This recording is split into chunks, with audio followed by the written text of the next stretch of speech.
Dr. Fred Hatfield is an impressive guy. He's a powerlifting champion, author, millionaire businessman with a beautiful wife.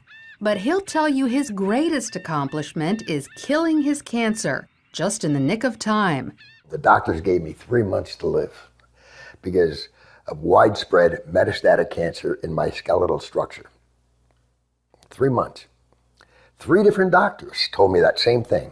It's a horrible, horrible feeling to have someone tell you that the person that you love only has 3 months to live and you're not going to be with him anymore. While Fred was preparing to die, he heard about an anti-cancer diet, also known as metabolic therapy. With nothing to lose, he gave it a try and was shocked when it actually worked. And the cancer was gone completely. To this day, there's no trace of it, and it's been over a year. Although it wasn't easy, Fred stopped eating carbohydrates because carbohydrates turn into glucose inside your body. Cancer cells love glucose and need it so badly that if you stop giving it to them, they die. And it just absolutely amazes me that medical science is just now finding this out. Fred's recovery was not a surprise to Dr. Dominic D'Agostino. His team of scientists at the University of South Florida study metabolic therapy. When they removed carbohydrates from the diets of lab mice, the mice survived highly aggressive metastatic cancer, even better than when they were treated with chemotherapy. We have dramatically increased survival with metabolic therapy. So we think it's important to get this information out. And it's not just lab mice. He's also seen similar success in people, lots of them.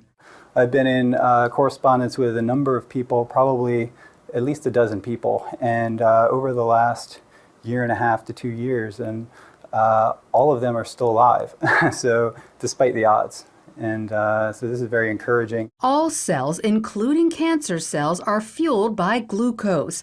But if you deprive them of glucose, they switch to the alternate fuel ketone bodies, all except cancer cells. A defect prevents them from making the switch to using ketone bodies as fuel, and therefore cancer cells can only survive on glucose. All other cells can use either glucose or ketone bodies. Your normal cells have the metabolic flexibility to adapt from using glucose to using ketone bodies. But cancer cells lack this metabolic flexibility, so we can exploit that. People like Fred, who deprive their cells of glucose and fuel them with ketone bodies instead, eat what's known as a ketogenic diet. It consists of almost zero carbohydrates, but lots of natural protein and fat. You can go online and there's just cookbooks and, it's clean eating, just very clean eating. None of the sugars, the salts, the trash food. Natural proteins are ones in their original form, but processed meats like cold cuts and hot dogs are off limits because often carbohydrates have been added to them. Natural fats are in their original form, like olive oil, avocados, nuts, and also coconut oil. But stay away from trans fats such as shortening or margarine, which are man-made. Some people are afraid to try the ketogenic diet because they think all this fat is bad for their heart.